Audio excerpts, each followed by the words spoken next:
কৃষ্ণ সচ্চিদানন্দ বিগ্রহ অনাদিরাদির গোবিন্দ স্বল্প কারণে ভীষ্মদেব কে? ভীষ্মদেব প্রপিতামহ। ভীষ্মদেব তো প্রপিতামহ তো। ভীষ্মদেবের কাহিনী আজকে আস্বাদন করবো। হ্যাঁ, যখন কুরুক্ষেত্রে যুদ্ধ শেষ, কুরুক্ষেত্র যুদ্ধ শেষ হওয়ার পর ভীষ্মদেব তো সরসজ্জায় শায়িত। এখনো কুরুক্ষেত্রের মাঠে সরসজ্জায় তিনি শায়িত হয়ে আছেন। তার একটা কি বর ছিল? তার একটা বর ছিল তিনি স্বেচ্ছা মৃত্যু, ইচ্ছা মৃত্যু। তিনি নিজে যখন চাইবেন তখন তিনি মারা যাবেন, তার আগে। তাই তিনি এখনো প্রাণটা ধারণ করে আছেন। জানেন, উনি কি জানেন যে উত্তরায়ণের সময় যদি দেহ ত্যাগ করা হয় তবে স্বর্গের দ্বার খোলা থাকে, তবে তাকে আর পৃথিবীতে জন্ম মৃত্যুর চক্রে আসতে হবে না। তাই তিনি সঠিক সময়ে প্রাণ ত্যাগ করবেন। আরেকটা মনের মধ্যে আশা আছে, গোপন আশা। তার মনে মনে আশা ছিল যে আমি যখন প্রাণ ত্যাগ করব তখন যেন আমার যে ইষ্টদেব, আমার যে ভগবান কৃষ্ণ, যে ইষ্টদেব, আমার যে ভগবান, যে কৃষ্ণকে যেন আমি আমার নয়ন সম্মুখে দেখে, ভগবানকে চোখ দিয়ে দেখে দেখে তাকে হৃদয়ের মধ্যে উপলব্ধি করে তার গুণগান করতে করতে যেন আমি প্রাণ ত্যাগ করতে পারি, তাহলে জীবন সার্থক। সেই কৃষ্ণের সঙ্গে সারাটা জীবন থেকেছি, যুদ্ধ করেছি, কত কিছুই করেছি, কৃষ্ণকে ভগবান বলে জেনেছি। তাহলে সেই কৃষ্ণ তার মৃত্যুর মুহূর্তে, ভীষ্মদেবের মৃত্যুর মুহূর্তে তার আরাধ্য যে কৃষ্ণ গোপাল, বালগোপাল রূপে তিনি করেন, সেই চতুর্ভুজ নারায়ণ রূপে সেবা করেন, সেই কৃষ্ণ তার নয়ন সম্মুখে এসে দাঁড়াক, এটা তার মনের ইচ্ছা। তো ভগবান হলেন ভাবগ্রাহী জনার্দন। তিনি কি? ভক্তবাঞ্ছা কল্পতরু ভগবান। তিনি সমস্ত ভক্তের মন থেকে চাইলে মনের আশা পূর্ণ করে। কেউ না জানলেও তিনি তো জানেন ভক্তের মনের কথা। এইবার ভগবানের ইচ্ছায় ভগবান কি করলেন? যুধিষ্ঠির মহারাজের মনের মধ্যে সংশয় উৎপাদন করলেন। কি সংশয় উৎপাদন করলেন? যুধিষ্ঠির মহারাজ মনে মনে চিন্তা করছেন, এই যে যুদ্ধ হলো, অর্জুন তথা যুধিষ্ঠির চিন্তা করছেন, এই যে যুদ্ধ হলো, যুদ্ধে কত আত্মীয় পরিজন, শ্বশুর মাতুল, গুরু, কত জনকে হত্যা করতে হলো, কত মায়ের কুল খালি হয়েছে, কত মা সন্তানের জন্য বুক চাপটে কাঁদছে, যুদ্ধে মারা গেল, হাহাকার করছে, কত স্ত্রী স্বামী হারা হয়েছে, বিধবা হয়েছে, কষ্ট পাচ্ছে, কেউ তার ভাইকে হারিয়েছে, আবার গুরু হত্যা করেছে। এই যে এত এত যুদ্ধে বিভীষিকায় এত যে রক্তপাত হয়েছে, এত যে প্রাণ বলিদান হলো, এটার তো একটা পাপ আছে। হ্যাঁ, একটা প্রাণীকে হত্যা করলে পাপের সীমা নাই। আর এত এত পাপ, এর থেকে কি হবে? এর থেকে নরকে বাস করতে হবে। নরক মানে কুম্ভীপাক নরকে পৌঁছতে হবে। এর থেকে উত্তরণের কোনো পথ নাই। এবার ভগবান শ্রীকৃষ্ণ অনেকভাবে যুধিষ্ঠির মহারাজকে বোঝাতে চেষ্টা করলেন, এই করো, ওই করো, দান যজ্ঞ, বৈষ্ণব সেবা দাও, বিভিন্ন কিছু অনেক শাস্ত্রের উপদেশ দিলেন। কিন্তু কৃষ্ণের কথায়ও তার মনে সংশয় দূর হচ্ছে। এখানে লক্ষণীয় যে স্বয়ং ভগবান যদি বলে কথা তাকে সংশয় দূর করতে পারছেন না, তাহলে মানুষের কি কথা? যেখানে ভগবান স্বয়ং উপস্থিত থেকে, এখানে প্রশ্ন হলো যে যেখানে স্বয়ং ভগবান সাথে থেকে তাদেরকে কত বিপদ থেকে রক্ষা করেছেন। ভগবান মানে যার নাম স্মরণ করা মাত্রই সমস্ত বিপদ আপদ দূর হয়ে যায়। হ্যাঁ, অভয় চরণকে আশ্রয় করলে বিপদ থেকে মুক্ত হওয়া যায়। যার নাম স্মরণ মাত্র, বলছে সর্ব মহাপায়শ্চিত্ত যে প্রভুর নামে, যে সমস্ত পায়শ্চিত্ত হয়ে যায় যে ভগবানের নামে। আর সেখানে স্বয়ং ভগবান উপস্থিত হয়ে যুধিষ্ঠিরের মনের সংশয় দূর করতে পারছেন না, তাহলে কি করে আর সংশয় দূর হবে? আসলে ভগবানের কার্য, ভগবানের অভিপ্রায় বোঝার সাধ্য কি আমাদের আছে? আমরা বুঝি। আসলে ভগবান চান সবসময় তার ভক্তকে বড় করতে। ভগবান চান যে আমাকে না, আমার চাইতে আমার ভক্তকে বড় করি। তার কারণ কি? কারণ ভগবান জানেন, আমরা তো জানি যে ভগবান বলছেন আমার হতে আমার নাম বড়, নাম হতে আমার ভক্ত বড়। অহং ভক্ত পরাধীন, আমি ভক্তাধীন। কেন? কোন ভক্ত? এই যে গীতায় আছে, অনন্যাস চিন্তম তোমাং যেজনা পর্যুপাসতে তেষাং নিত্যাভিযুক্তানাং যুগক্ষেমং বহাম্যহং। অনন্য চিন্তে যে ভক্ত আমার ভজনা করে, আমি কি করি? তার যুগক্ষেম বহন করি। যুগ এবং ক্ষেম, অর্থাৎ প্রাপ্ত যা আমি পেয়েছি সেই বস্তুকে প্রাপ্ত বস্তুর তিনি রক্ষা করেন, আর অপ্রাপ্ত মানে যেগুলি পাইনি সেটাকেও ভগবান আমাকে জোগাড় করে দেন। কেন ভগবান এখানে বলতে চাইছে এটা? ভগবান দেখাতে চাইছেন যে আমার ভক্ত তো আমাকে ছাড়া থাকে না। আমার ভক্তের কাজে সর্বক্ষণ আমার গুণগান করে, আমার গুণগান করে, আমার কীর্তন করে, আমার নাম গুণগান করে, আমার ভক্তদের নিয়ে আমার ভক্ত আমার আলোচনা করে আনন্দ পায়। কারণ ভক্ত তো ভগবানকে ছাড়া কিছুই করেন না, তাই ভগবান ভক্তকে ভালোবাসেন। তাই বলেছেন যে ভক্ত বদনে আমি আহার করি, ভক্ত বদনে কথা বলি, ভক্ত হৃদয়ে সতত বিশ্রাম করি। ভক্ত আমার মাতা পিতা, ভক্ত আমার গুরু, ভগবান বলেছেন। ভক্ত আমার নাম রেখেছেন বাঞ্ছা কল্পতরু। আবার বলছেন ভক্ত আমার মাতা পিতা, ভক্ত আমার হিয়া, ভক্ত আমায় বাঁধতে পারেন ভক্তি বাঁধন দিয়ে। তাহলে ভক্তের ধনটা কি? ভক্তি। ওই ভক্তি দিয়ে ভগবানকে বাঁধা যায়, আর কিছু দিয়ে না, একমাত্র ভক্তি দিয়েই ভগবানকে বাঁধা যায়। আর সরল ভক্তি প্রাণে বাধা আমি সব বাধা করে। আর এই জন্যেই ভগবান ভক্তকে এত ভালোবাসে। তো এখানে ভগবানের ইচ্ছাটা হলো যে আমার যে ভক্ত, আমার যে প্রিয় ভক্ত, যদিও সে আমার বিপক্ষে যুদ্ধ করেছে বিষ্ণুদেব, এটাও ভগবানের ইচ্ছাই যুদ্ধ করেছে। কারণ যদি বলিষ্ঠ যোদ্ধা না হয় তাহলে ভগবানের সঙ্গে যুদ্ধটা কে করবে? ভগবানের সঙ্গে যুদ্ধ করার ক্ষমতা কি আছে? ভগবান তো মুহূর্তের মধ্যে সব শেষ করে দিতে পারে। তাহলে ভগবানের প্রিয় ভক্তকে ভগবানই শক্তি দেন যে আমার বিরুদ্ধে যুদ্ধ করো। মানে কি, যদি যুদ্ধের মধ্যে সমপক্ষ কেউ না হয় তাহলে খেলাটার আনন্দ আছে? খেলার আনন্দ আছে? একতরফা হয়ে যায়, একতরফা। খেলার মধ্যে কোনো আনন্দ নেই।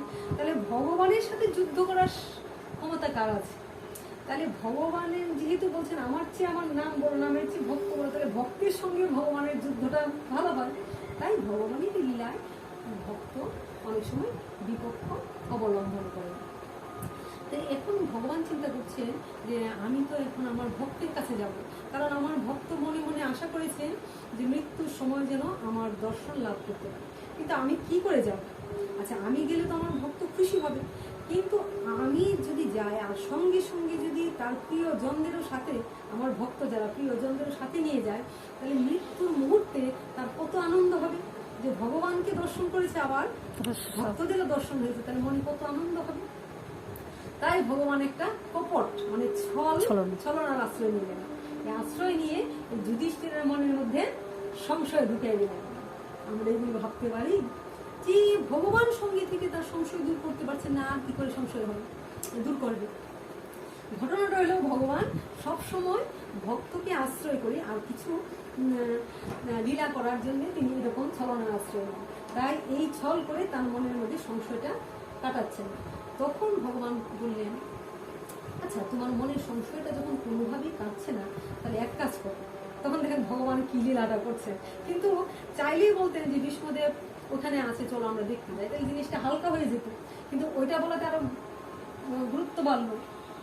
বলছে আচ্ছা তোমার মনের সংশয় যখন কোনোভাবেই কাটছে না, কিন্তু দেখো এখন আমরা তো জানি যে সবচেয়ে জ্ঞানী, সবচেয়ে প্রাজ্ঞ, সবচেয়ে বিচক্ষণ, সবচেয়ে শাস্ত্র গ্রন্থে পারদর্শী, এখনো যাকে অষ্টবসুর একজন, অষ্টবসুর একজন হলো বিষ্ণুদেব।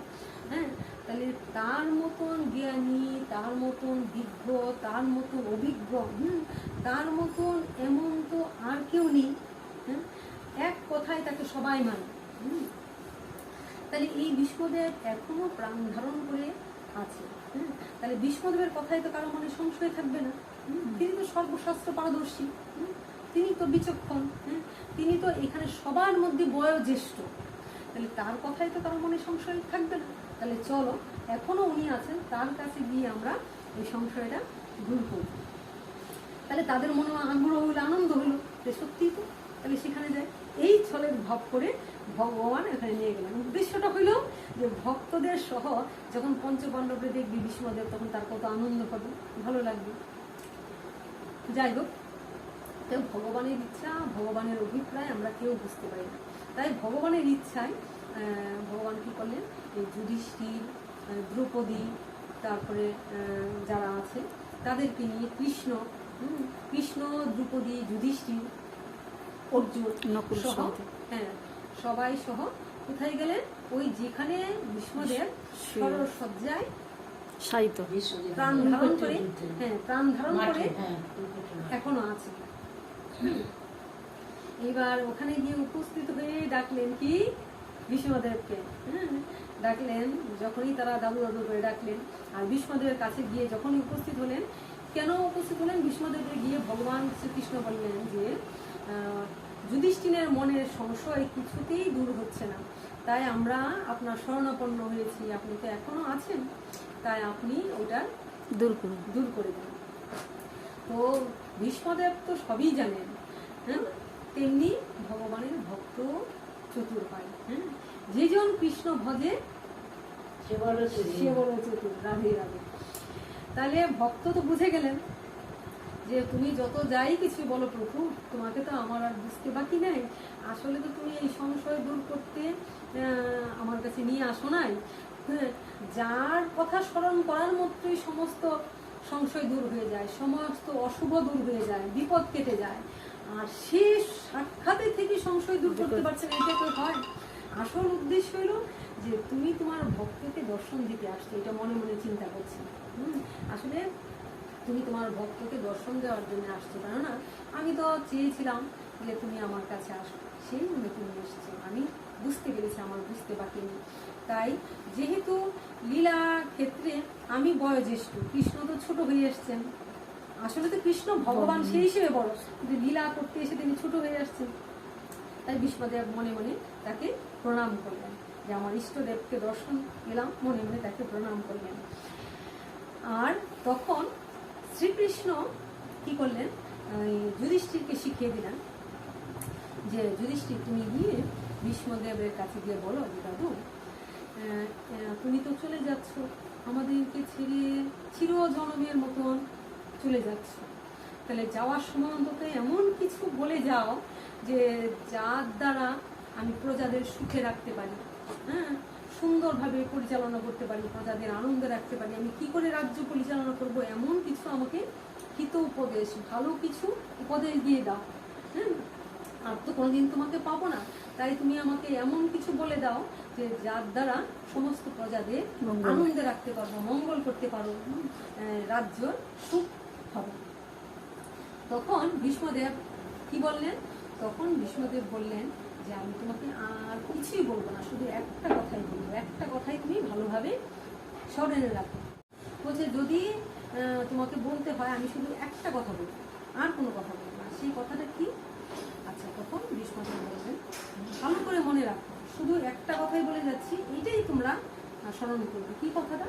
কথাটা হলো কখনো কোনো দিন তোমাদের চোখের সামনে যদি কোনো অন্যায় হয়, সেই অন্যায়কে কখনোই প্রশ্রয় দিবে না, অন্যায়কে কোনোদিন সহ্য করবে না। যদি কোনোদিন কোনো অন্যায় দেখো চোখের সামনে, তাহলে কি করবে? অন্যায়ের প্রতিবাদ করবে, অন্যায়কে কোনোদিন সহ্য করবে না, অন্যায়কে কোনোদিন প্রশ্রয় দিবে না। কেননা সেই অন্যায় থেকে, সামান্য অন্যায় থেকে আস্তে আস্তে বিশাল বিকট আকার ধারণ করে অনেক ক্ষতি হয়ে যায়। কোনোদিন অন্যায়কে প্রশ্রয় দিবে না, প্রশ্রয় দিবে না, এটাই আমার একমাত্র কথা। যেই কথাটা মাত্র বলা শেষ, যে কোনোদিন যেন কখনো কারোকে অন্যায়, চোখের সামনে অন্যায় হতে দেখলে অন্যায়কে কখনো প্রশ্রয় দিবে না, কথাটা বলা শেষ, সঙ্গে সঙ্গে দ্রৌপদী করলো অট্ট হাসিতে হা হা করে হাসতে লাগলো। ওর প্রতিও তো অন্যায় হয়েছিল, তখন তো কেউ প্রতিবাদ করেনি অন্যায়, একদম। তখন দ্রৌপদী অট্ট হাসিতে ফেটে পড়ছে। দ্রৌপদীর এই যে অট্ট হাসি, মানে অট্ট হাসিটা মানে কি, ব্যঙ্গাত্মক হাসি। একটা মানুষ মরণাপন্ন, আমরা যদি দেখি কখনো কেউ কিছুদিন পরে মারা যাবে, ঘরে অসুস্থ, তার আমরা কোনো একটা অসুস্থ মানুষ যদি কিছু একটা বলে বা দেখতে যায়, তার কথাই কি আমরা কখনো হাসবো? হাসতে পারি না। একটা মানুষের মৃত দেখলে তো আমরা হাসতে পারি না। আর সেখানে সরসজ্জায় শায়িত ভীষ্মদেব, হ্যাঁ, সবচেয়ে প্রাজ্ঞ বিজ্ঞ, তো তার কথাই তো হাসার কথা না। আর এমন ভাবে দ্রৌপদী অট্টহাসিতে হাসছে, সবাই থমকে গেল। তখন ভগবান শ্রীকৃষ্ণ তো অন্তর্যামী, সবই জানেন। তখন শ্রীকৃষ্ণ দ্রৌপদীকে বললেন যে, দ্রৌপদী, আজকে ভীষ্মদেব, হ্যাঁ, এমনভাবে সরসজ্জায় শায়িত, প্রপিতামহ ভীষ্মদেব, হ্যাঁ, আমাদের দাদু, তিনি এমন মৃত্যু আসন্ন, মৃত্যুর জন্য অপেক্ষা করছেন, এমনভাবে একটা মৃত্যু মুমূর্ষ মানুষকে দেখে, এমন কষ্টদায়ক অবস্থা দেখে তুমি এমন করে হাসছো। হ্যাঁ, কেউ তো কারো শত্রুকেও যদি মৃত্যুর সময় দেখতে যায়, তবু শত্রুকে দেখো, কেউ কখনো এমন হাসবে না। তুমি এমন কাণ্ডটা কি করে করতে পারলে দ্রৌপদী? তখন দ্রৌপদী বলেছিল যে, আজ যে ভীষ্মদেব দাদু এই কথা বলছেন, কোনোদিন অন্যায় দেখলে প্রশ্রয় দিও না, তখন আমার সেই দিনের কথা মনে পড়ে গেল। কোন দিনের কথা? বস্ত্রহরণ। রাইট। যেদিন এই ভরা সভার মধ্যে সকলে মিলে, এই ভরা, যেদিন ভরা রাজসভার মধ্যে কি হয়েছিল, যেদিন ভরা সভায় সমস্ত জন ছিলেন, সেদিন ভীষ্মদেব, সে দাদুও ছিলেন। এই ভরা সভার মধ্যে দুঃশাসন, দুর্যোধনের আদেশ পেয়ে দুঃশাসন যখন আমাকে চুলের মুঠি ধরে টানতে টানতে সবার মধ্যে নিয়ে এলো, হ্যাঁ, গৃহবধূ মানে লক্ষ্মী, রাজবধূ, একজন রাজবধূকে এমনিভাবে চুলের মুঠি ধরে টেনে টেনে সবার সামনে নিয়ে এলো, আর টেনে টেনে আমার বস্ত্র হরণ করতে লাগলো। সেদিন তিনি চাইলে আমাকে রক্ষা করতে পারতেন, রক্ষা না করতে পারলেও চেষ্টা তো করতে পারতেন, প্রতিবাদ করতে পারতেন। আর একজন যদি সে জায়গায় প্রতিবাদ করে, তাকে দেখে কিন্তু আর 10 জন কথা বলতে সাহস পায়। যখন দেখা যায় কেউ প্রতিবাদ করছে না, তখন সবাই চুপ করে থাকে। কিন্তু একজনও যদি প্রতিবাদ করে, সঙ্গে সঙ্গে কিন্তু আরো কয়েকজন উঠে দাঁড়ায়। তাহলে দাদু চাইলেই আমাকে সেদিন বিপদের হাত থেকে রক্ষা করতে পারলেও পারতেন, কিন্তু সেদিন তিনি এতটুকু অন্যায়ের প্রতিবাদ করলেন না। আমরা যতবার দ্রৌপদীর কাপড় টানছিলেন, দুঃশাসন অপমান করছিলেন, লজ্জা দিতে চাচ্ছিলেন, যতবার কাপড় টানছেন, ততবারই দ্রৌপদী আড়ে আড়ে শুধু ভীষ্মদেবের দিকে তাকিয়েছিলেন। ভরা রাজসভার মধ্যে কেউ কি নেই? চিৎকার করে বলেছিলেন, কেউ কি নেই এই রাষ্ট্র থেকে, এই সমাজ থেকে, এই রাজ্য থেকে? ধর্ম কি একেবারে উঠে গেছে? এমন ভাবে অধর্ম হচ্ছে, অনাচার হচ্ছে, এতজন থাকা সত্যি কেউ কি নেই আমার এই লজ্জা নিবারণ করা, এই অন্যায়ের প্রতিবাদ করার জন্য? কিন্তু কেউ শব্দখানি করলো না। বারবার আমি আর চোখে তাকিয়ে দেখছিলাম। তখন কে ছিল? দ্রোণাচার্য ছিল, কৃপাচার্য ছিল, প্রত্যেকে ছিল, ভীষ্মদেব ছিলেন, কিচ্ছু বলেন। অবশেষে দ্রৌপদী এক পর্যায়ে বললেন যে, এই রাজ্য থেকে কি ধর্ম কি একেবারে নিশ্চিহ্ন হয়ে গেছে? ধর্ম কি একেবারে নিশ্চিহ্ন হয়ে গেছে? তখন একটা কথা ভীষ্মদেব বলেছিলেন যে, ধর্ম অতি বৃহৎ, ধর্ম অতি ব্যাপক। ধর্মের কথা এক কথায় বোঝানো যাবে না, মানে অর্থাৎ এই কথাটা দিয়ে তিনি কিন্তু মূল কথাটা এড়িয়ে গেলেন। তার যে বিপদ, সেই বিপদের কথা শুনে ধর্ম কথা বললেন। আসলে ধর্মের কথাটা দ্রৌপদী কেন বলছিলেন? যে ধর্ম, এখানে অধর্ম হচ্ছে, এটাই তো মুখ্য কথা ছিল। কিন্তু ভীষ্মদেব বললেন ধর্ম অতি ব্যাপক, মানে এটা ক্ষুদ্র ঘটনা, ক্ষুদ্র ঘটনা, ধর্ম অতি ব্যাপক, মানে এখানে যে মুখ্য ঘটনাটা ছিল দ্রৌপদীর প্রতি অধর্ম হচ্ছে, সেই কথাটাকে এড়িয়ে গেলেন। তাহলে এটা পাপ হলো না? তখন তার মনে অনেক কষ্ট হয়েছিল। তখন দ্রৌপদী মনে মনে একটা কথাই বলেছিলেন যে, দাদু, আজ এই ভরা সবার মধ্যে তুমি সবচেয়ে বয়োজ্যেষ্ঠ ছিলে, তোমার প্রচুর ক্ষমতা ছিল, অথচ তুমি আমাকে রক্ষা করতে চাইলে না।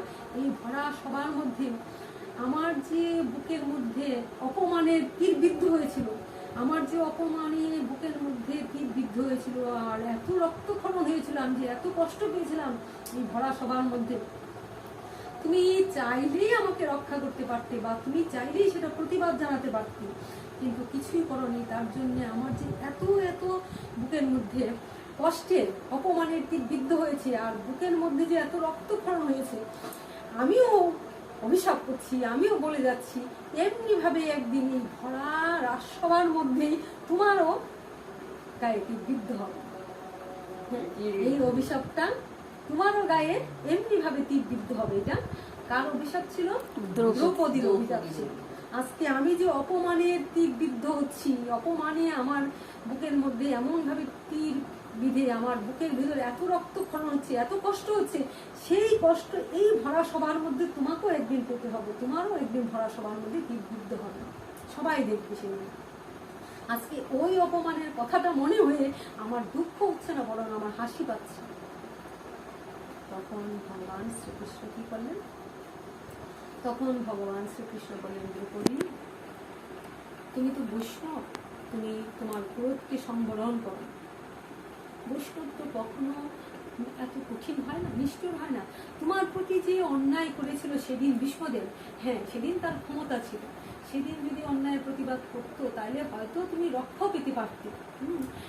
কিন্তু তোমার প্রতি যে ভীষ্মদেব সেদিন অন্যায় করেছিলেন, সেই অন্যায়ের পাপও তো কম ভোগ করেননি দ্রৌপদী। সেই অন্যায়ের পাপও তো ভীষ্মদেব কম ভোগ করেননি, তাই না? কম ভোগ করেছেন। একবার ভেবে দেখো তো দ্রৌপদী, কারো শরীরে যদি সামান্য একটু সূচ ফুটো পড়ে, সামান্য একটু সূচের কতটুকু, এই সূচের আগাটুক যদি কারো শরীরে ঢুকিয়ে দেওয়া যায়, তাহলে সে ব্যথা যন্ত্রণায় ছটফট করতে থাকে, কত কষ্ট পায়, কত দুঃখ পায়। সামান্য একটু সূচের আঘাতে মানুষ আঘাতপ্রাপ্ত হয়ে ছটফট করে বাঁচার জন্য, হ্যাঁ কত কষ্ট পায়। আর সামান্য একটু সূচ নয়, একটা দুটো সূচ নয়, কতগুলো হাজার সহস্রাধিক সহস্র তীর বিদ্ধ হয়ে, একটা না দুটো নয়, একটা তীর বিদ্ধ হলে মানুষের শরীর কেমন হয়ে যায়, মানুষ সহ্য করতে পারে না। তাহলে পাপের প্রায়শ্চিত্ত কম হয়েছে? তাহলে একখানা না, সরসজ্জায় তিনি শায়িত, হাজারখানা তীর তার শরীরে বিদ্ধ হয়েছে। একটা সূচের আঘাত সহ্য করতে পারে না, সেখানে সরসজ্জায় তিনি শায়িত, হাজারখানা তীর বিদ্ধ তার শরীরের মধ্যে। তারপর দেখো, একদিন নয়, দুদিন নয়, 18 দিন ধরে এইভাবে তীর বিদ্ধ হয়ে তিনি দেহে প্রাণ ধারণ করে মৃত্যুর জন্য, এখনো উত্তরায়ণের জন্য এখনো তিনি প্রাণ ধারণ করে আছেন। এ কি কম কষ্ট পাই? প্রতিনিয়ত তার তীর বিদ্ধের জন্য প্রতিনিয়ত তার শরীরে অসহ্য যন্ত্রণা হচ্ছে, আর সমস্ত রক্তপাত হচ্ছে, তবুও তিনি এই শরীরে প্রাণ ধারণ করে আছেন। হাজারখানা তীর বিদ্ধ 18 দিন ধরে তিনি এমন নিদারুণ কষ্টের মধ্যে দিয়ে প্রাণ ধারণ করে আছেন। তবু কি তোমার তার প্রতি করুণা হয় না? তবু কি তোমার তার প্রতি দয়া হয় না? কম কি পাপের শাস্তি ভোগ করেছে? তখন দ্রৌপদী তার ভুল বুঝতে পারলো, ভুল বুঝতে পেরে তার অট্টহাস্য তিনি সংবরণ করলেন, তিনি নীরব হলেন, বুঝতে পারলেন যে সত্যি যেমন এইটুক পাপের জন্য তাকে কত বড় শাস্তি পেতে হয়েছে, পাচ্ছে এখন। তখন ভীষ্মদেব বললেন, মাগো, দ্রৌপদীকে লক্ষ্য করে বললেন যে হ্যাঁ, আজকে তোমার সেই কথাটার উত্তর আমি দিচ্ছি, যে দেখো সঙ্গের প্রভাব, আমরা বলি না সৎসঙ্গে স্বর্গবাস, অসৎসঙ্গে নরকবাস। যেমন যদি কখনো ধুলোবালি, যদি কখনো ধুলোবালি বায়ুর সঙ্গ করে, মানে যদি কোনো ধুলোবালি যখন বায়ু আসে, তো বায়ু মানে বাতাস না, দেখবা যখন কোনো ধুলোবালি বায়ুর সঙ্গ করে তবে কি হয়, সেই ধুলোগুলো বায়ুর সঙ্গে উড়ে উপরে যায়। এটাই বোঝাতে চাইলেন যে সঙ্গের প্রভাব একটা সাংঘাতিক। যখন হাওয়া বা বায়ুর সঙ্গ লাভ করে, এই মাটির ধুলোগুলি তো মাটিতে পড়ে থাকে, কিন্তু যখন বায়ুর সঙ্গ লাভ করে তখন ধুলোগুলি কি হয়, উড়ে উপরের দিকে চলে যায়। কিন্তু ওই ধুলোবালি যখন বৃষ্টির সঙ্গ লাভ করে, ধুয়ে চলে যায়, জলের সঙ্গ করে, বৃষ্টির সঙ্গ করে, তখন কি হয়, কাদা নোংরা হয়ে যায়। সঙ্গের প্রভাব কেমন, একটা কি করছে, ঊর্ধ্বে তুলে দিচ্ছে, আর একটা কাদা করে নোংরা করে দিচ্ছে। তো তেমনি আজকে দেখো, আজকে আমি ওই যে কৌরবদের সঙ্গে, হ্যাঁ, দুর্যোধন দুঃশাসনের পক্ষ অবলম্বন করে আমি ওদের অন্নে পালিত হয়েছিলাম। আমি ওদের অন্ন গ্রহণ, দিনের পর দিন ওদের অন্ন গ্রহণ করতে হয়েছে, পাপের অন্ন গ্রহণ করেছি, যার জন্যে এই যে বলছে আহার শুদ্ধি সত্য শুদ্ধি, সত্য শুদ্ধি ধ্রুবা, মানে ধ্রুবা মানে স্মৃতি, মানে আহার যদি আমাদের শুদ্ধ না হয়, আমরা যদি আবল তাবল যা খুশি তাই খাই, অখাদ্য কুখাদ্য খাই, তাহলে আমাদের মন মানসিকতা এমনই হয়। যেমন দেখো এখন বেশিরভাগই মানুষ পশু বধ করে পশুর মাংস খায়, যার জন্য মানুষের মানসিকতা পশুর মতনই হয়ে যাচ্ছে।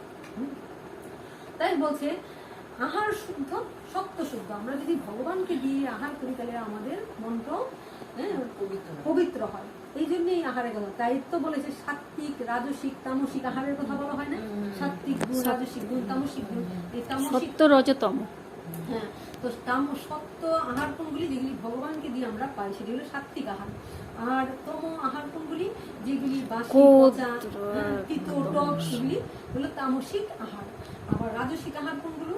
ওই যে মাছ মাংস ভুঁড়ি ভোজ বিশাল খাদ্য, এগুলি হলো রাজসিক, যেটা বর্তমানে সবাই রাজসিক আহার করতে চায়।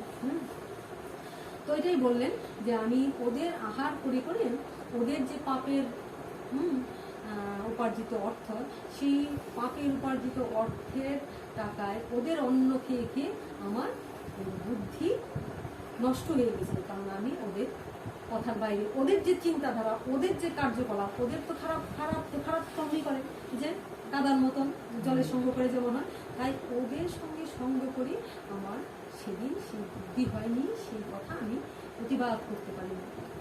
তখন দ্রৌপদী বললেন তাহলে তখন যখন করতে পারোনি তাহলে এখন তুমি সেগুলি বলতে চাইছো কেন? আজকে কেন তুমি বললে যে কখনো অন্যের প্রতিবাদ করলে না? তার কারণ আজকে আমি ওই হাজারখানায় তীর বিদ্ধ হয়ে দেখো আমার শরীর থেকে সমস্ত পাপের রক্ত বেরিয়ে গেছে। নিতাই গৌর হরি বল, নিতাই গৌর হরি বল, নিতাই গৌর হরি বল, নিতাই গৌর হরি বল, নিতাই গৌর।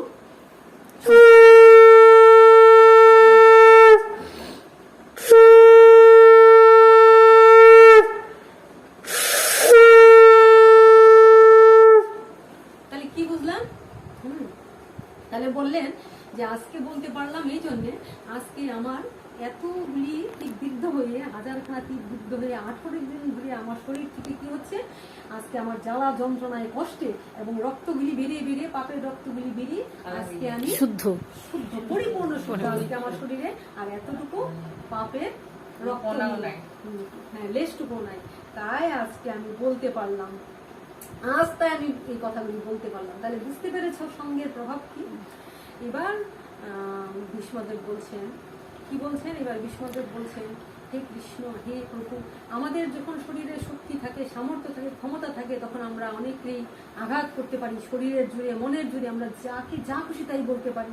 কিন্তু যদি কোনো কারণে আমরা অসুস্থ হয়ে যাই, বৃদ্ধ হয়ে যাই, রোগাগ্রস্ত হয়ে যাই, যখন শরীরের বল থাকে না, যখন আমরা মৃত্যুর মুখে পড়ে যাই, যখন আমাদের শ্বাস রুদ্ধ হয়ে যায়, যখন আমাদের দুই চোখের সামনে শুধু ঘন অন্ধকার দেখি, যখন আমার ইন্দ্রিয়গুলি শিথিল হয়ে যায়, অসাড় হয়ে যায়, আমার সমস্ত ইন্দ্রিয় থাকবে কিন্তু আমি ওই ইন্দ্রিয়গুলি নাড়াচাড়া করতে পারবো না, আমার কর্ণ থাকবে কিন্তু আমি শুনতে পাবো না, আমার মুখ থাকবে কিন্তু আমি কথা বলতে পারবো না, শরীরগুলি নাড়াতে পারবো না, তখন আমরা বুঝি যে সারা জীবন কি করেছি।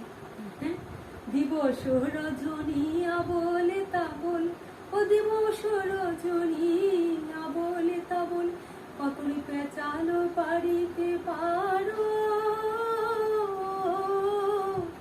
ওরে তাহার ভিতরে কখনো কেউ মন তুই গোবিন্দ বলিতে না, কত রসারি সার দেশে গেল, তুই বললি না শ্রীকৃষ্ণ গোবিন্দ নাম, বললি না শ্রীকৃষ্ণ গোবিন্দ নাম, ওরে মানুষের আকার হইলে কি হয়, তুমি করো ভূতের কাম, ওরে নইলে বদনে কেন বলো না আমার শ্রীকৃষ্ণ গোবিন্দ নাম, মনরে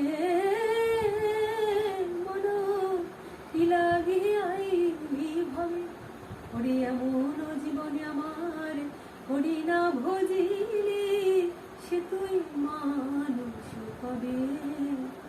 হরি বল, হরি বল, হরি বল, হরি বল। তো বলছে আমরা যতক্ষণ শক্তি সামর্থ্য থাকে ক্ষমতা থাকে তখন আমরা শুধু দর্পে অহংকারে অহং বুদ্ধি আমরা কি করি যাকে যাচ্ছে তাই করি। ক্ষমতার দম্ভে অহংকারে গৌরবে আমরা ভুলে যাই যে দিয়ে ধন বুঝে মন কেড়ে নিতে তখন যদি তিনি কেড়ে নেন তখন আমার আর কিচ্ছুটি করা যায় না। তো সেইটা মানুষ কখন বুঝতে পারে? যখন তার শরীরের শক্তি কমে যায়, যখন বার্ধক্য পরিপূর্ণ হয়ে যায়, যখন সে পরিপূর্ণ মৃত্যুর জন্য অপেক্ষা করতে থাকে, মৃত্যু মুহূর্তে দাঁড়িয়ে পড়ে মুমূর্ষ সময়, তখন আমরা বুঝতে পারি এই যাহা কিছুই করেছি সবই অসার, কিন্তু দেহটা পেয়ে সবই আমার কাছে বসে থাকবে, কিন্তু আমি কিছু করতে পারবো না। কিন্তু যিনি যাকে ভালোবাসলে সেই মুহূর্তে তিনি সাড়া দেন। ভগবান বলছেন যে দেখো মৃত্যু মুমূর্ষ সময় সবাই তোমাকে যদি ত্যাগ করে বা কেউ তোমাকে সাহায্য করতে পারছে না, কিন্তু তুমি যদি আমার সঙ্গ করে থাকো, আমার নাম গুণগান করে থাকো, আমার ভক্ত সঙ্গ করে থাকো, তাহলে যেন মৃত্যু সময় অনেকের অনেক কষ্ট পায়। এবার সেই কষ্টে যদি সে আমাকে ভুলেও যায়, যদি হয়তো সে আমার নামও নাম করতে পারে, কিন্তু সেই সময় কাউকে সাথে না পেলে কি হবে? ওই সময় তুমি যে সারা জীবন ভক্ত সঙ্গ করেছ, আমার সঙ্গ করেছ, আমার নাম গুণগান করেছ, তাই সেই মুহূর্তে যদি তুমি মৃত্যু যন্ত্রণায় ছটফট করতে করতে করতে করতে অবচেতন হয়ে যাও, আমাকেও ভুলে যাও, তোমার ভয় নেই। ওই দিন অগতির গতি মধুসূদন, সেই অচ্যুত, সেই পরম বন্ধু, পরম সুহৃদ, পরম হিতাকাঙ্ক্ষী আমি এসে সেদিন তোমার শিওরে দাঁড়াই।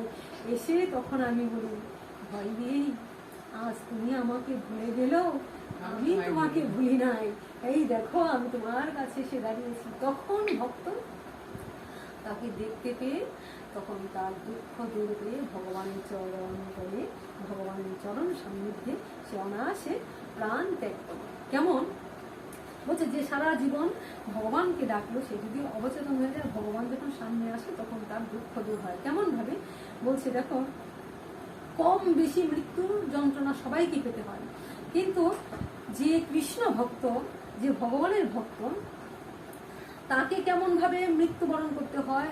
আর যে আসরিক বৃত্তি, কৃষ্ণ বিদ্বেষী, পাষণ্ডী, ভগবানের নিন্দা করে, তার মৃত্যু কেমন হয়। বলছি বিড়ালকে দেখেছো? বিড়ালের বাচ্চাকে দেখেছো? বিড়াল ইঁদুর মারতে দেখেছো? বলছি এই বিড়াল যখন একটা ইঁদুরকে ধরে, একটা ইঁদুরকে যখন বিড়াল ধরে, তখন তার আওয়াজটা শুনলে আমরা বুঝতে পারি যে তার কত কষ্ট হচ্ছে, সে বাঁচার জন্য আপ্রাণ চেষ্টা করছে। মানে তার আওয়াজটার মধ্যে আমরা বুঝতে পারি সে এত কষ্ট পাচ্ছে, মানে সে মৃত্যু মুখে পড়েছে। আর বাঁচার জন্য তখন চেয়ে চেয়ে চেয়ে চেয়ে করতে থাকে, ছটফট করতে থাকে। কিন্তু তাকে ওই বিড়ালটা অমনিভাবে কষ্ট দিয়ে তাকে মেরে ফেলে, তাকে বাঁচতে দেয় না। কিন্তু তার মৃত্যুর জম হিসাবে ওই বিড়াল যখন তাকে ধরে, তখন সে তার কষ্টে যে চেঁচাইতে থাকে, সেই চেঁচানোর কষ্টে বোঝা যায় যে তার কেমন কষ্ট।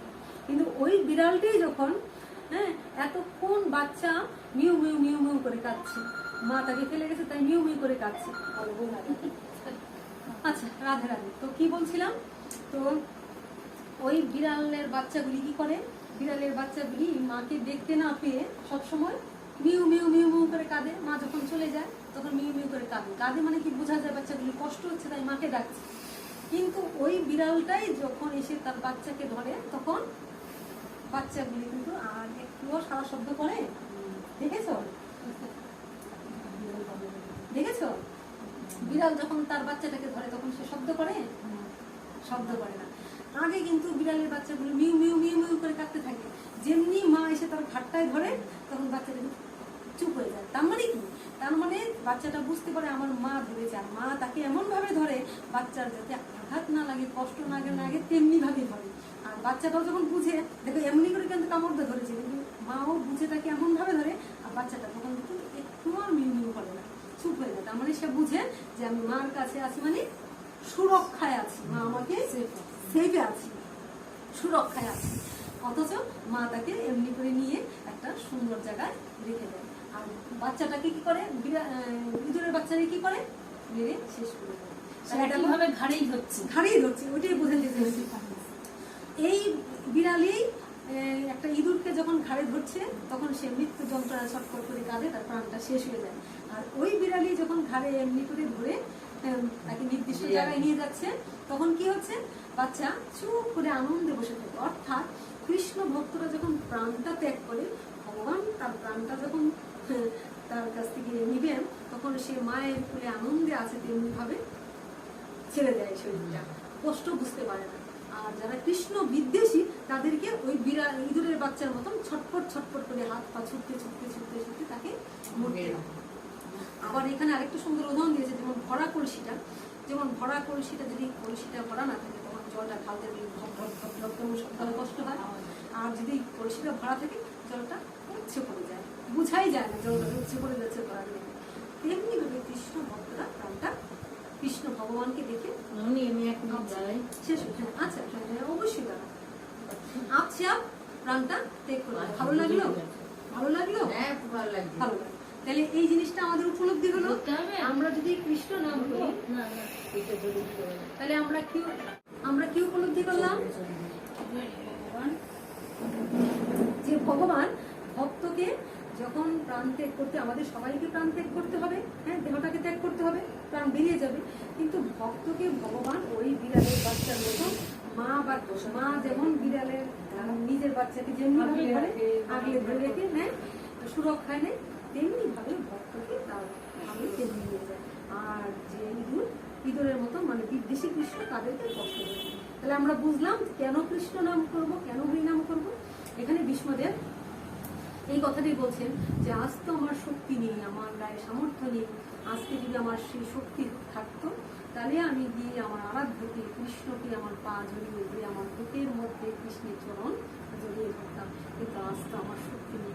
কিন্তু হে প্রভু, তোমার তো শক্তি আছে, তুমি তো চাইলেই আমার কাছে এখন আসতে পারো। যখন এই মিনতি করলেন তখন ভগবান এসে ভক্তের সামনে এসে দাঁড়িয়ে বললেন যে তুমি আমায় কাছে বর প্রার্থনা করো। তখন ভীষ্মদেব কি বললেন যে প্রভু, একজন মৃত্যু মুমূর্ষ যে বুঝতে পেরেছে যে আমার এক্ষুনি মৃত্যু হয়ে যাবে, তার কি আর মৃত্যু মুহূর্তে কিছু বর চাওয়ার থাকে? না চাইতেই যখন তুমি আমাকে এত দিয়েছ, সেই তুমি সাক্ষাতে এসে আমাকে দর্শন দিলে, সবাইকে পাশে নিয়ে আসলে, ওদেরকে দেখে আমি আনন্দে এখন তোমাকে দর্শন করে তোমাকে হৃদয়ে ধারণ করে এখন আমি আনন্দে হাসতে হাসতে মৃত্যুবরণ করি। আমার কি আর কিছু চাওয়ার আছে? তবু ভীষ্মদেব বলছেন তবু কিছু চাও, তবু কিছু চাও, তবু কিছু চাও। যখন বারবার বলছেন তখন ভীষ্মদেব বললেন মৃত্যু মুমূর্ষ একজন কিছুই চাইতে পারে না, না চাইতেই তুমি আমাকে অনেক দিলে, তবু যখন তুমি আমাকে বলছো কিছু চাওয়ার জন্য, তবে তোমার কাছে একটু মিনতি যে এই কুরুক্ষেত্রের যুদ্ধে ভূমিতে তুমি যে অর্জুনের রথের সারথি হয়ে কেমন ভাবে, হ্যাঁ, আমি যখন তোমার বিরুদ্ধে যুদ্ধ করছিলাম তখন তুমি কেমন ভাবে ব্যাঘ্রের না একটা ব্যাঘ্র যেমন করে হরিণ শাবকের উপর ঝাঁপিয়ে পড়ে, তেমনি ভাবে আমি যে এত বড় যোদ্ধা, অথচ তুমি সেই ব্যাঘ্রের মতন আমি যেমন একটা হরিণ শাবকের মতন আমার উপর ঝাঁপিয়ে পড়েছিলে। কি জন্যে না, আমি যখন তোমার ভক্তকে অর্জুনের উপর আঘাত করেছিলাম, তাই তুমি ভক্তের আঘাত সহ্য করতে পারো না। তুমি বলেছো তোমাকে আঘাত করলে তুমি সহ্য করতে পারো, কিন্তু তোমার ভক্তির উপর আঘাত করলে তুমি সহ্য করতে পারো না। তাই যখনই আমি তোমার ভক্তির উপর আঘাত করেছি, অমনি তুমি ব্যাঘ্রের মতো আমার উপর ঝাঁপিয়ে পেরে আমায় যে ওই রথের চাকাটা তুলে মারতে চেয়েছিলেন, সেই রূপটা আমি তোমায় দর্শন করতে চাই। ভগবান বললেন তুমি এরকম রূপ দর্শন করতে চাইছো কেন নয় প্রভু? পৃথিবীর মানুষ জানুক যে তুমি অর্জুনের রথের সারথি হয়ে কেমন করে রথ চালনা করে আমাকে নিয়ে যাচ্ছিলে। আবার তুমি তোমার ভক্তের জন্য যে কিছুতেই অস্ত্র তুলবে না, যে কিছুতেই কাউকে মারবে না, সেই তুমি তোমার ভক্তকে বাঁচানোর জন্য, ভক্তের জন্য তুমি কি করেছিলে? এত ক্রোধ হয়ে তুমি রথের চাকা তুলে নিয়ে আমাকে মারতে এসেছিলে। তুমি তো বলেছিলে অস্ত্র ধারণ করবে না, কিন্তু অর্জুনকে রক্ষা করার জন্য, অর্জুনকে বাঁচানোর জন্য তুমি কি করেছো? পৃথিবীর মানুষ দেখো তুমি ভক্তের জন্য কি করো। তুমি তোমার প্রতিজ্ঞাকে নষ্ট করে ভক্তের প্রতিজ্ঞাকে তুমি বড় করো। আমি চেয়েছিলাম যে কৃষ্ণের হাতে আমি অস্ত্র ধরাবই, আর তুমি বলেছিলে আমি কিছুতেই অস্ত্র ধারণ করব না। অবশেষে তুমি যখন অস্ত্র ধারণ করছোই না, তাই আমি চিন্তা করলাম যে তোমাকে কি করে অস্ত্র ধারণ করানো যায়। তোমাকে আমি যতই তীর দিচ্ছি, তোমার শরীরে আঘাত হচ্ছে, কিন্তু তুমি একদম নির্বিকার ছিলে, তুমি এতটুকু ক্রোধ প্রকাশ করো। তখন আমি চিন্তা করলাম যে আমি যদি তোমার ভক্তকে আঘাত করি সেটা তো তুমি সহ্য করতে পারবে না। অবশেষে আমি যখনই অর্জুনের গায়ে আঘাত করলাম, তখন তুমি রথ থেকে নেমে, লাফিয়ে নেমে রথের চাকা তুলে আমাকে আক্রমণ করো। তাই ভক্তদের দেখাতে চাই তুমি ভক্তের ভগবান, তুমি কি করো, এই রূপ দর্শন করতে চাই। তখন ভগবান শঙ্খ চক্র গদা অর্ধধারী নারায়ণ তো তিনি সেই রূপ দর্শন করতে পারেন, কিন্তু সেই রূপ না দেখিয়ে তিনি কি করলেন, অর্জুনের রথের সারথি হয়ে সেই মূর্তি ধরে তিনি কি করলেন, ভীষ্মদেবকে দর্শন দিলেন। তাই গৌর হরি। আর ভীষ্মদেব কি করলেন, ভীষ্মদেব তার আরাধ্যকে দু চোখ ভরে দর্শন করলেন। হ্যাঁ, চোখ দিয়ে দর্শন করে করে তাকে তিনি হৃদ মন্দিরে বসালেন। হ্যাঁ, হৃদ মন্দিরে যখন বসালেন তখন কি হলো, এই জাগতিক যত মায়া কখন কেউ চোখ বন্ধ করে, যখন তার হৃদয়ের মধ্যে আনন্দ ভরপুর হয়ে যায়, আস্তে আস্তে তিনি কি করলেন, বললেন, নয়নে দেখিব আমি তোমার মূরতি, আর হৃদয়ে ধরিব আমি তোমার মূরতি।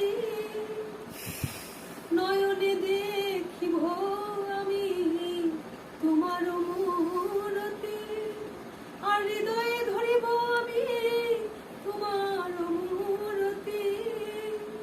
আর কোনোদিন এই মুখে কৃষ্ণ নাম করতে পারবো কি, আর হৃদয় এই চোখ দিয়ে কোনোদিন তোমায় দেখতে পাবো কি।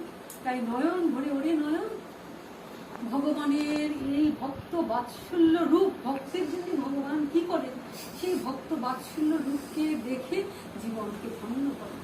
তাই চোখ ভরে নয়ন ভরে ভগবানের রূপকে দর্শন করে কি করলেন, হৃদয়ে যখন পরিপূর্ণ ধারণ করলেন, তখন তিনি আস্তে আস্তে চোখ বন্ধ করলেন, আর তাকিয়ে দেখছেন কি, উত্তরায়ণ উপস্থিত। উত্তরায়ণে তিনি দেহত্যাগ করেন, ভগবান স্বয়ং সামনে এসছেন।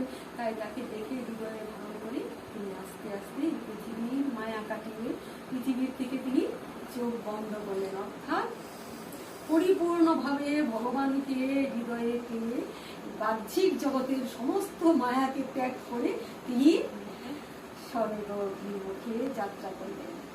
জয় জয় ভক্ত বৎসল শ্রীহরির জয়, জয় জয় শ্রী ভীষ্মদেবের জয়, জয় ভগবান শ্রীকৃষ্ণচন্দ্রের জয়, জয় ভক্ত বৎসল হরির জয়।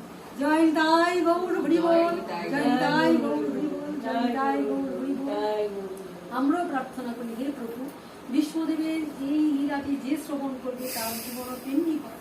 তাই আমাদেরও যেন তুমি এমন কৃপা করো, আমরাও যেন মৃত্যুর সময় তোমাকে স্মরণ করতে করতে, তোমার নাম গুণগান করতে করতে, তোমার ভক্ত কাহিনী যে শ্রবণ করে, যে ব্যাখ্যা করে, সবাইকে তুমি তোমার কৃপা থেকে বঞ্চিত করো না।